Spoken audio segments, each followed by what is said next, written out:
क्या कभी आपने सोचा है कि किसी के गुस्से का फटना कितना अजीब हो सकता है और जब वो गुस्सा किसी पर निकले तो क्या सच में माफी की उम्मीद की जा सकती है। आज हम एक ऐसे टकराव के बीच खड़े हैं जहां जुबानें तलवारें बनी हैं और रिश्ते दांव पर। एक घर जो शायद कभी सुकून का ठिकाना था, अब तकरार का मैदान बन चुका है। रिमझिम नाम ही जैसे हवा का झोंका जो अपने साथ लेकर आई है एक तूफान। उसने ना सिर्फ अमित को चोट पहुंचाई बल्कि माफी मांगने के बजाय पॉपकॉर्न का हमला कर दिया। सवाल ये है, ये सब हुआ कैसे?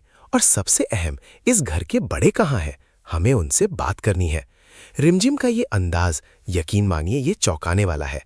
जब वो गुस्से में होती है तो उसकी नाक की हरकत देखने लायक होती है, वो खुद दिखाती है। ये सीधे सीधे बड़ों की परवरिश पर सवाल है। क्या किसी ने उसे तमीज नहीं सिखाई? पर तभी एक आवाज आती है, हम हैं इसके बड़े, हम इसकी दादी सा है। ये दादी सा जो अपनी पोती को बचाने के लिए किसी भी हद तक जाने को तैयार है। वो अपनी पोती का बचाव करती हैं, कहती हैं कि वो किसी से माफी क्यों मांगेगी। लेकिन यही कहानी में एक नया मोड़ आता है। दादी सा खुद कहती हैं, अभी इसी को बोलना पड़ेगा सॉरी। और फिर पेश होती हैं ननद बाईसा, समीर बनन्ना की बहन। ससुराल में ननद का क्या रुतबा होता है ये बताने की शायद जरूरत नहीं। पैर छूना, बड़ों का सम्मान करना, ये उस रिश्ते की बुनियाद है। लेकिन रिमझिम का जवाब, मुझे अपनी प्यारी सी ननद बाईसा के पैर छूने में कोई ऐतराज नहीं, बल्कि ये तो हमारी परंपरा है। ये तो सिर्फ शुरुआत थी। उसने तुरंत पलटवार किया, पर साथ में ये भी चाहूंगी कि इन्होंने जो अविक बनन्ना के साथ किया है, ये अविक से माफी मांगे। ये है असली मुद्दा। अविक बनन्ना, वीरगढ़ के होने वाले राजा, उन पर हाथ उठाया गया। और वजह, रिमझिम का कहना है कि अविक का चेहरा मंकी जैसा है और वो भूखी थी, इसलिए अविक ने अपना टिफिन नहीं दिया। ये बात किसी भी सभ्य समाज में स्वीकार्य नहीं। अविक जो राजा बनने वाले हैं, उन पर ये इल्जाम। दादी सा अब भी अपनी पोती के साथ खड़ी हैं, माफी मांगो, माफी मांगो। आखिर में अविक को झुकना पड़ता है, सॉरी। लेकिन ये सॉरी कितना सच्चा है ये तो वक्त ही बताएगा। रिमझिम की तरफ से एक धमकी, पता नहीं कितने और दिन ये नक चढ़िया रहेगी, तो मैं तुम्हें बाद में देख रहा हूं, अब तुम्हारी बारी। दादी सा का हुक्म सर आंखों पर। अब खंगा नलन बाईसा की मुलाकात होगी उनकी नई भाभी से। क्या ये भाभी जो अभी अभी आई है उस तूफान का सामना कर पाएगी? समीर रिमझिम से पूछता है, समीर ने कभी तुम्हें अपनी छोटी बहन के बारे में बताया? जवाब आता है, नहीं। रिमझिम को लगता है कि वो समीर के बारे में सब जानती है, लेकिन समीर की छोटी बहन का जिक्र कभी नहीं हुआ। क्या ये उस रिश्ते की शुरुआत है जहां खुलापन नहीं बल्कि दूरी है? समीर का जवाब, हम वीरगढ़ के राजसा हैं, किसे क्या बताना है ये हमारा फैसला है। ये उस शाही घराने की अकड़ को दिखाता है। रिमझिम इसे अकड़ू कहती है, और एक बात जो साफ छलकती है, समीर अपने मन की बात कभी नहीं कहता।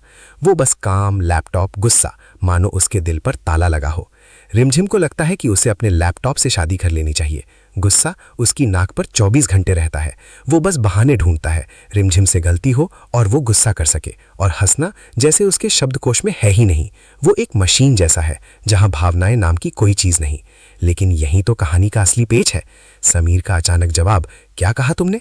हम तुम्हें मशीन नजर आते हैं? और फिर क्या भर भर के बुराइयां कर रही थी हमारी? हमारे मुंह पर ताला लग जाना चाहिए?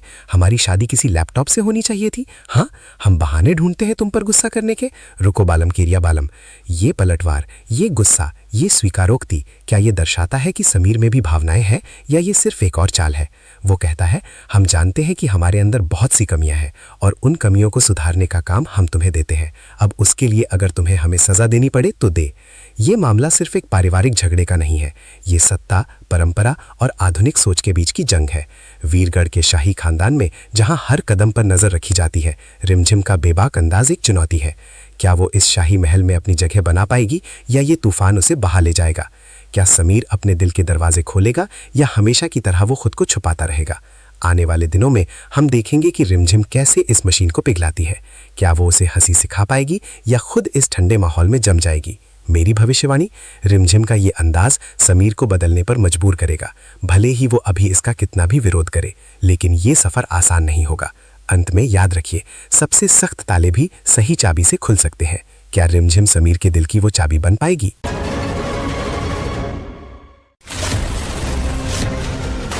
परी को बड़े भाई का प्यार दिलाने की जिम्मेदारी